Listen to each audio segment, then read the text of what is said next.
Hello mga Madam Mrs. So, a quick update. Nandito po tayo ngayon sa Teachers Camp, Baguio City para sa workshop on the development of sports curriculum para dun sa mga learners with intellectual, visual, and physical impairments. At tayo po ay curriculum writer. So, ayan, nakapag-take naman ako ng mga video-video na very light. As usual, malamig at napakaganda ng kapaligiran dito sa Baguio City. So far, wala pa rin pong nangangalabit sa atin. Thank you, Lord.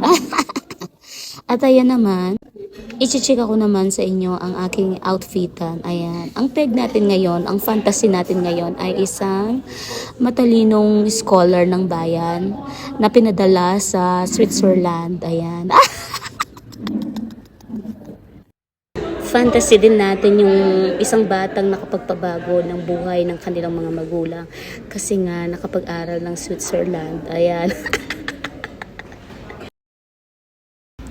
For the second day naman na fantasy ay isang matandang dalaga na never been touched, never been kissed, na pinadala sa probinsya para mag-alaga ng pamangkin. Ayan ang peg natin for today.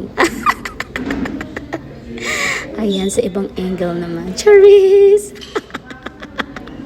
Kaloka. O bukas ko na lang i-update ang aking third fantasy, OOTD. O siya, bye na.